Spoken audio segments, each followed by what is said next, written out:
So we've been looking at what factors affect decision making. One of the factors that will affect decision making is the approach you are taking to decision making. So let's take a look at that. Go back here to my full screen. So we looked at the traditional decision-making process when we did our factor rating analysis. We were assuming a rational model for decision-making. That is, our decision-making is logical, it's consistent. We assume we have complete information when we make the decision, and we are going to come up with the best solution. We're going to consider ethics, feasibility, effectiveness. We're going to separate out the desirable from the doable and come up with the best option. Now, in this rational model, where we have this information so we can make this objective decision, we assume there's no emotion or bias in our decision-making process. But the challenge is that in most of life, we make decisions that are influenced by emotion. We are biased in our decision making. So it's very important as we look at how we make decisions to recognize what influences the decisions we make. Even when we think the decisions are very objective and fact-based, we are being influenced in our decisions. And so we want to look at what is called cognitive bias. So in order for us to look at cognitive bias, let's get you to just do a quick look at these scenarios here. So I'll get you to pause the video and work through them. So take these questions here and answer them, and then we'll look at how those decisions are influenced. So the first one here is about my cousin Rudy. The next one is about best-selling novels. We have two more, so I'm just going to scroll up as you can look at them and decide on solutions. And I keep forgetting to change this to Polytechnic with our new designation. All right, so take a moment and answer those. Pause the video so you have that information. All right, let's look at how your decisions, how you answer these questions are being influenced as we make a list of different types of cognitive bias. And so we're going to go through a list of different types of cognitive bias and then identify the ones that appear in that little activity. So let's start with the first type of cognitive bias, which is overconfidence. This is when you think you know more than you do. So often we'll go into decisions and you think you have all the information. You are very confident in the decision. If you actually don't have all the information and you're making the decision based on not having complete information or flawed information, then the bias, the influence here on your decision is that overconfidence. The next type of cognitive bias we want to look at is what is called the bandwagon effect. And you've probably heard the term bandwagon before, right? Jump on the bandwagon. This is where you think things because others think them. So, for example, if we talk about Academy Awards, Emmys, right, we hear that these movies, TV shows are winning awards. So our assumption is what? Well, if they're winning awards, they must be great. But are they great? We're assuming that they are simply because other people think they are, not necessarily because they actually are. So your decision is being influenced because you are just assuming other people have more knowledge than you, so you're taking their word for it. The next one is called confirmation bias. Gotta make sure I spell things correctly here. Confirmation bias. And when we look at confirmation bias, we focus on information that supports our view, our theory. So we come into the problem already having what we think is the solution. And so then we are simply looking for the data that supports our view, our perspective. So think about this. When it comes to, if you are more conservative leaning in terms of politics, do you only listen to conservative radio or watch conservative news? If you are more liberal in your politics, do you only listen to liberal radio or watch liberal news? You're looking for the facts and information that confirm the view you already have, that supports the solution you already came into the problem with. not necessarily because it's the right solution, the best solution in that case. All right, the next one we want to look at is what is called focusing bias. And focusing bias is where we place too much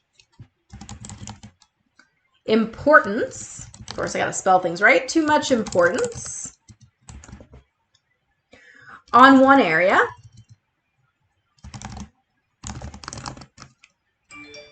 And we lose the big picture. Okay. So if we think about the example we were looking at before, let's look at scenario number 3. So 2 college roommates, Victor and Mario, registering for a course in the spring. Which one is more upset? Well, you probably answered that Mario was more upset. Why? Well, because he was just 10 minutes short of getting what he wanted. So notice how you focused on that bit of information about 10 minutes. In reality, they're probably both equally upset, but notice how you focused on the detail of 10 minutes rather than the bigger picture, which is ultimately none of them got into the class they wanted. So focusing bias, we place too much importance on one particular area or bit of detail, and it influences the decision that we make. All right, the next one we want to look at is framing bias. So when it comes to framing bias, we draw different conclusions based on how the information is presented. So if we go back to our examples that we were looking at a minute ago, and let's go up to the first one. All right, so my cousin Rudy has unusual tastes in movies and art, is married to a performer, has tattoos, likes to do yoga, collects records. What is Rudy's occupation? Well, did you choose trapeze artist? Why? Because we told you this story about this individual that shows him as a creative type. So he must have a creative type job. Maybe you read this little blurb and you went with the occupation of surgeon or lawyer because you thought, man, they're trying to fool me and they're going to list all these pieces, and really he's the opposite in terms of the job, right? Either way, no matter which one you picked, you were influenced by the way we framed the story, either to go for it or to go against it because you think it's a trick. But this information that's in this blurb has nothing to do with the occupation that the individual would have. And so either way, you're being influenced when it shouldn't actually be influencing you because it doesn't actually tell you about the occupation. I don't actually have a cousin Rudy, so there's no correct answer, but I want you to recognize that framing bias, how you were influenced in terms of how the information was presented changed what your response was. The next type of cognitive bias we want to look at is what is called observational selection bias. And the idea here is that we think that if we see things we haven't seen before, they must be more often. So think about it. Maybe you're hearing more about plane crashes. Maybe you're hearing more about child abductions. Are they more prevalent? Are they happening more now than they were a decade ago? Well, what's the difference between a decade ago and now? We have international news. So you hear about plane crashes and child abductions that are in other countries. We have more technology. So we have Amber Alerts, right? Your phone beeps when there's a child abduction, even in a different province.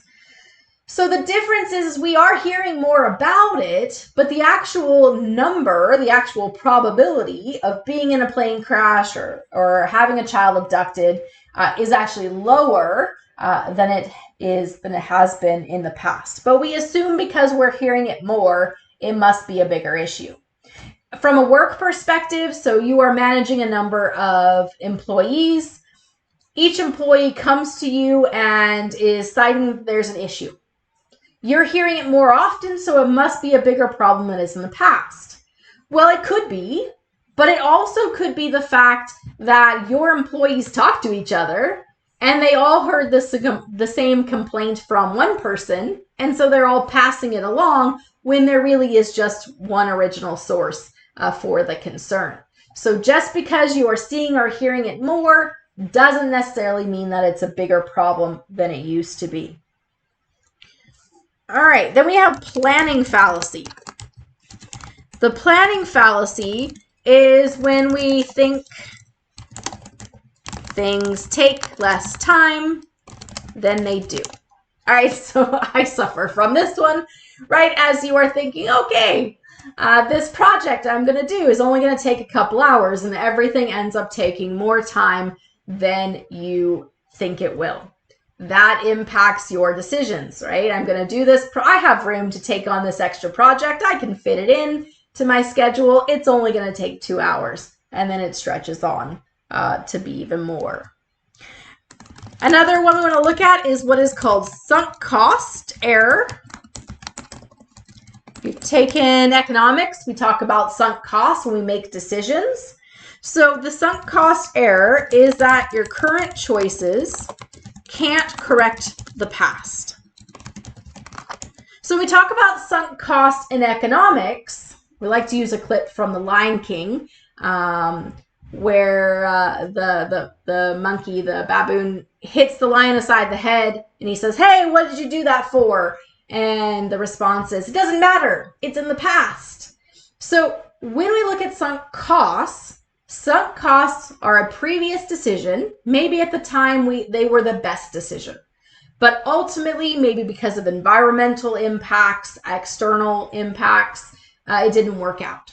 So business decides to offer a new product, think it's the most profitable decision at the time, unknowing that the competitor is going to swoop in with something better, cheaper, and so ultimately it loses you money.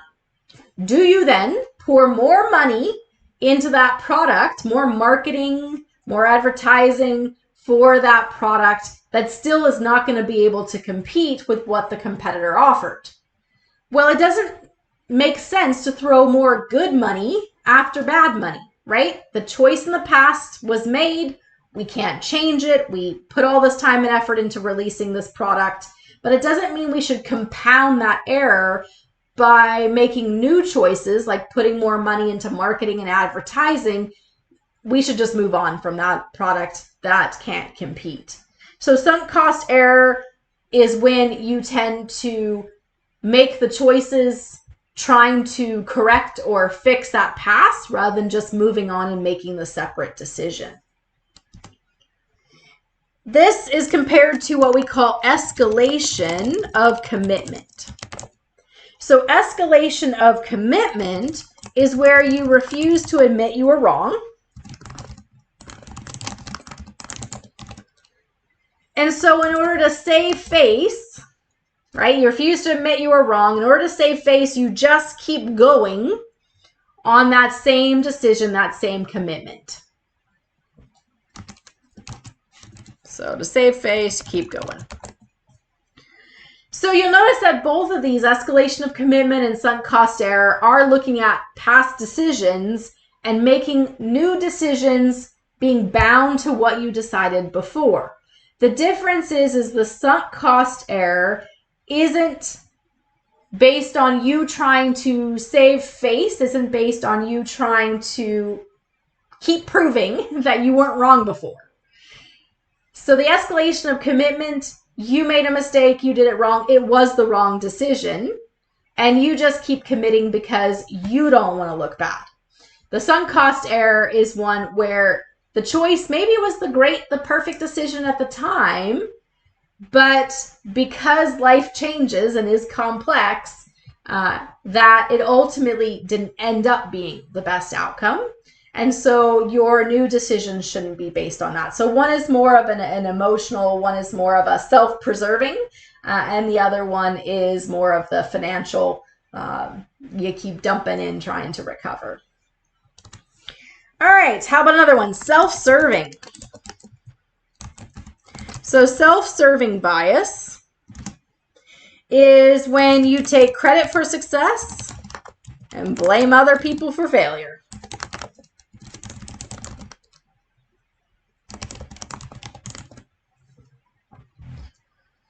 All right, so your decisions are based on, well, if it was a good decision and worked out, it was all me.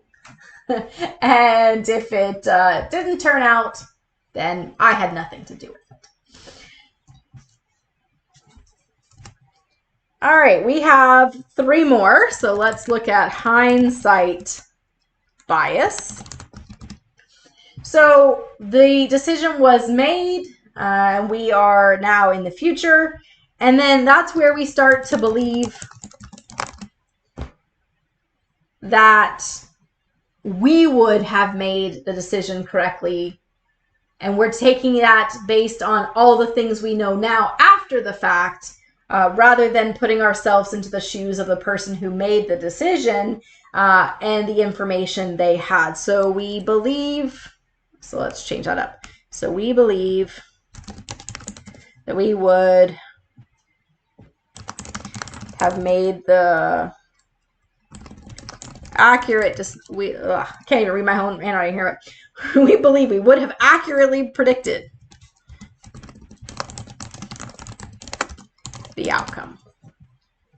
All right, so hindsight is 2020. Right after you see all the things that happen, you're like, well, of course I would have known that was going to happen.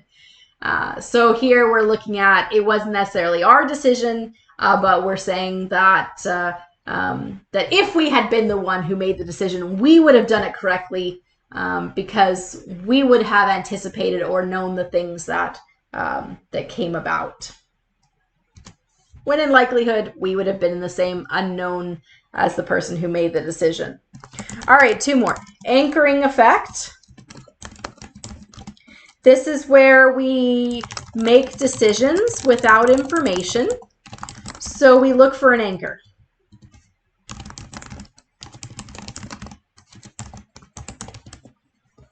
So let's go back to the sheet of questions. Let's go back to the last one here. And the last one here says, how many academic departments are there at Red Deer Polytechnic? Fewer than 30, more than 30. And you give an exact guess. So you have no idea how many academic departments there are at Red Deer Polytechnic. You're guessing a number. If we give you this blurb here with choices A and B being fewer than 30 and more than 30, you probably guessed a number that's in the 20s or 30s. But we could just have easily given you a question that said fewer than 15, more than 15, and then your answer would probably be in the 10s or 20s. So notice how if you don't have information, we're looking for an anchor, something to hang our hat on, something to give us a clue as to what might be happening. And so then the actual guess we have is tied to what we think are hints. But those may be completely irrelevant. They're red herrings. They have nothing to do with the actual number of departments. And so we could have put any number into that A and B section, and it would have changed what you put as your exact guess. This is what we call the anchoring effect. The last cognitive bias we want to look at today is what is called the availability bias. And this is where we focus on options we can relate to, that we can think of examples for. So we'll go back to our sheet one last time. So here, the second one here, in one chapter of a best-selling novel, would you expect to find more words that end in ing or have N as the last letter? Which one did you pick? You picked the one ending in ing. Likely it was because you could think of words ending in ing. Reading, learning, leading, right? You could probably spell out a bunch of them. Or perhaps you chose N as the last letter because you could think of words ending in N, right? Learn, burn, earn. Those are just the ones that are RN. I'm sure you can think of others. So notice how what you picked was based on what you could think of examples for. In reality, where there's more words ending with ing or ending in n is not is not tied to that at all. But when we have a lack of information, we tend to go with the one that we can think of examples to, that we can relate to. In management, this is an issue because when your subordinates, when your employees come to you with an issue, can you understand the issue from their perspective? Have you experienced it before? Have you seen something like it? Those things make you more likely to empathize with their issue and more likely to fight for it. If it is something that you don't understand, you've never felt, you've never seen, you are much less likely to fight for the change or champion the issue. So we need to understand how the decisions we make are being influenced. And so we come back to that idea of cognitive bias and how our reasoning and our evaluation are being changed. And there's quite a number of cognitive biases. We want you here to understand that when you make decisions, you are being influenced even if you don't realize it. So just to go back a little bit in terms of where we are, in terms of approaches to decision making, we were looking at the rational model. But the rational model assumes we have complete information, so we can follow the steps of the traditional decision-making process, and it assumes no emotion or bias in our decision-making. It's a lot more objective, like that factor rating analysis that we looked at. We said, though, in real life, there's all this cognitive bias that influences our decisions. So most of the decisions we make are decisions that are bounded rational decision models. We are limited in our ability to process all the information.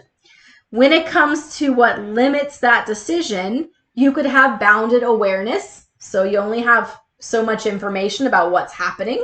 You could be bounded by your personal ethical preferences. You could be bounded in terms of the approach that you're taking. You could be bounded in terms of your willpower. How much effort are you willing to put into making this decision? You also might be bounded by your self-interest, right? What am I getting out of doing this, making this decision? So there are constraints and limitations. There are influences on our decision making.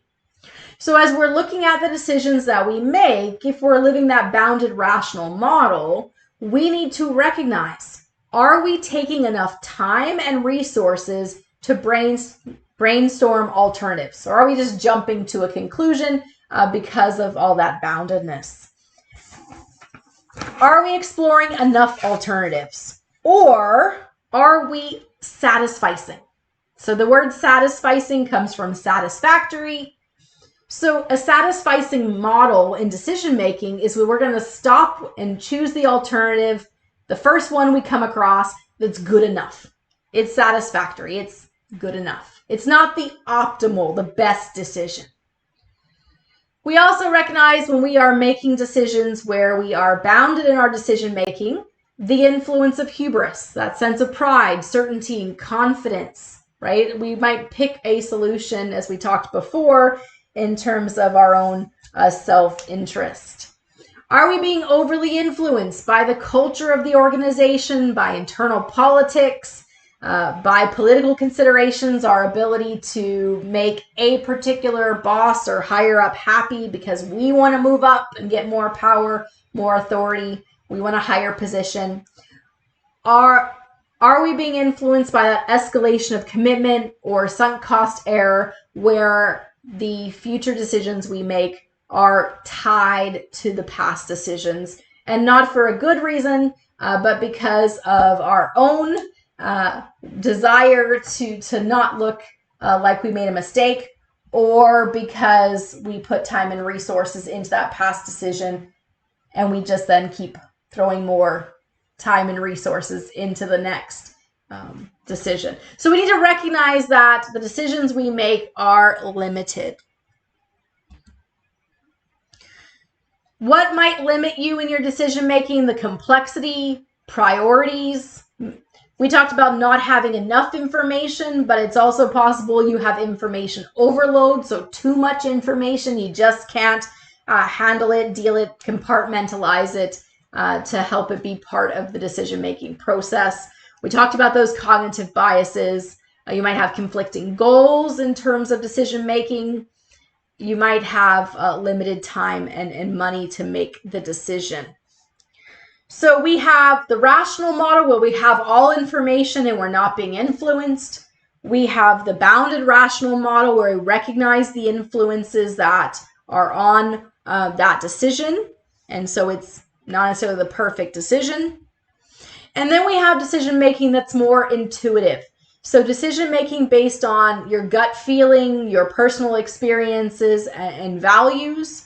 So you're looking at how here it's being influenced by culture, by ethics, by emotions in terms of making those decisions. So on the one extreme, we have decisions that are rational, so they're totally based on facts.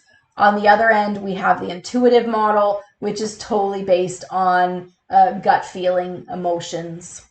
And then in the middle, that bounded rational model that's being influenced by both.